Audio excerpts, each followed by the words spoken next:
Los Angeles, 3 days after Rosemarie's call. Nia had not slept in 72 hours and the city knew it. She moved through downtown like a ghost in someone else's code. Hoodie up, copper bangles hidden under sleeves, eyes bloodshot behind sunglasses, even though the sun had barely crawled over the skyline. The Helix Building loomed ahead, black glass drinking the dawn, reflecting nothing. She had come back for one thing, the Anomaly file. It had started at 4.7 gigabytes, then 47 gigabytes, then 470 gigabytes while she watched the numbers climb, like a pulse going tachycardic. Every attempt to delete it only seeded copies deeper into dead storage, ghost partitions, decommissioned blades that had not spun in 8 years. It was not malware. It was memory with teeth. She badged in at 5:42 a.m. The lobby guard was asleep, mouth open, badge crooked. She moved past him like a shadow that had learned how to walk.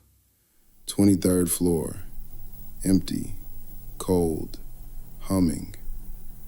Her desk waited exactly as she had left it. She woke the center monitor. The file glowed. E.Mensa, 1907. exp.tar.gz. Size, infinite. She clicked. The screen went black. Then the desert took her.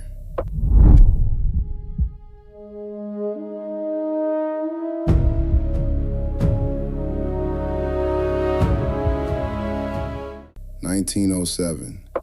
Real sand under bare feet. Real wind tasting of iron and old prayers. The tablet stood in front of her, black glass veined with living gold, humming the exact frequency that now lived behind her ribs. Elijah was there. Not a projection, not a ghost. Him. Flesh, locks, sorrow. He looked exactly as he had been the instant the light claimed him. Khakis half unraveled into gold, eyes burning with centuries of waiting. He smiled when he saw her, small and exhausted and proud. "You came," he said in Twi. I don't know how. She answered, the language rising to her tongue like it had never left. "You always knew," he said. "You only needed permission to remember." He guided her hand to the tablet. The current opened. She saw everything at once, but the current protected Elijah from what came after his disappearance.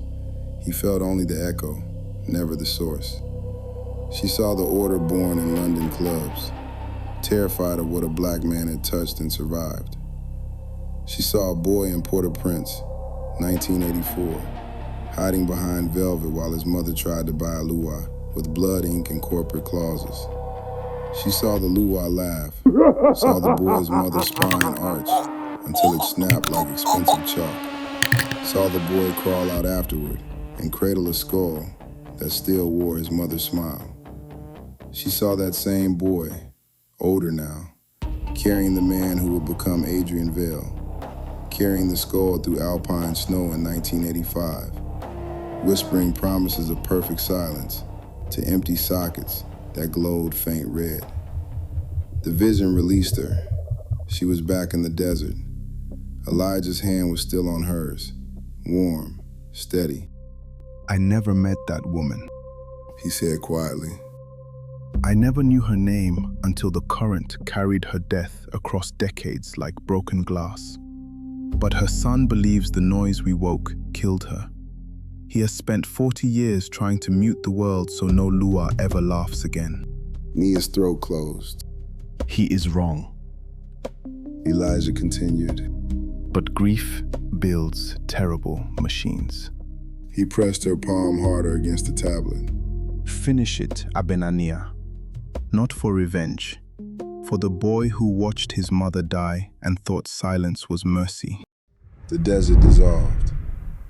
Nia came to on her knees in the office, palms flat on the desk. gold circuitry blazing so bright the smoke alarm screamed. The file had finished downloading. It was no longer a file. It was a key. She felt it settle behind her eyes, behind her heart, behind her tongue. The monitors flickered once, then displayed one line in perfect tree. The blood remembers. Now run. Alarms howled through the building. Red strobes painted the walls. She snatched her laptop, slung her bag, and sprinted for the stairwell, like a woman who had just been handed the detonation codes to someone else's war.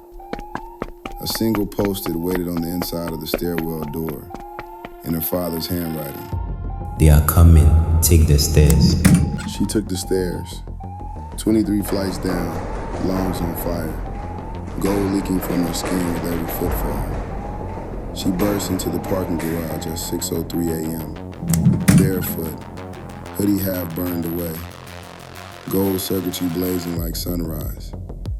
The level was almost empty. Only a few cars scattered like forgotten toys. Her black Mercedes GLE sat exactly where she had left it 2 nights ago. Dark, silent, ordinary. She sprinted toward it. 10 feet away.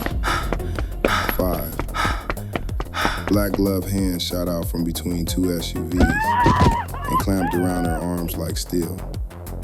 A soft hiss at her neck. The paralytic hit faster than thought.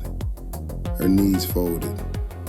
Gold light guttered under her skin, dimming to candle flame, then to ember. The last thing she saw was her own reflection in the Mercedes window. Eyes wide, mouth open in a scream that never came. The last thing she heard was boots on concrete and a heartbeat too late. The last thing she felt was the current roaring in her blood, furious and helpless. They are coming. The post-it had said. They were already here. The anomaly is secured. The blood remembered. But this time, it was too late.